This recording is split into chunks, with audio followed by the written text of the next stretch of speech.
საჭიროა თუ არა კვების შეცვლა და რატომ? მე ყოველთვის ვამბობ, რომ ქალს ორსულობისთვის სწორად და სრულფასოვნად უნდა ვკვებოთ.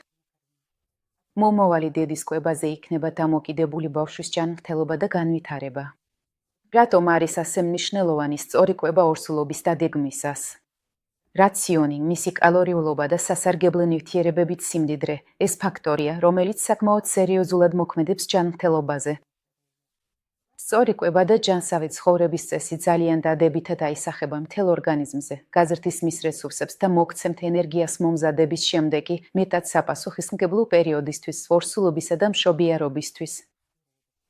და რაც მთავარია, დაბალანსებული რაციონი ზრდის თვითჩასახვის ალბათობას. გარდა ამისა, არ უნდა დაგვავიწყდეს საკმარისი რაოდენობის ცილის მიღება, რადგან მისი დეფიციტი ორსულობის დროს სტრიების გაჩენას და მშობიარობის პროცესში შესაძლო გაწყვეტებს იწვევს. შევაჯამებ, თუ ორსულობამდე უკვე დაბალანსებულად იკვებებოდით, არაფრის შეცვლა არ არის საჭირო. თუ თქვენ სისტემატურად ცუდად გრძნობთ თავს, გაქვთ კუჭის პრობლემები ან ენერგიის დაქვეითება, ყურადღება უნდა მიაქციოთ თქვენს რაციონს და გაამრავალფეროვნოთ იგი. შეგიძლიათ თავად შეამოწმოთ, რამდენად გამდიდრებულია თქვენი რაციონი.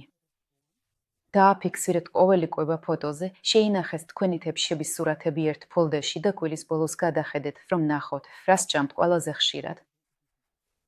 გაქვთ თუ არა ბოსტნეული? რა რაოდენობით? ბევრ თევზსა და ხორცს იღებთ. ასეთი მარტივი მეთოდი დაგეხმარებათ, რომ შეასწოროთ თქვენი კვება და გაიგოთ, საჭიროა თუ არა ცვლილება და რა მიმართულებით.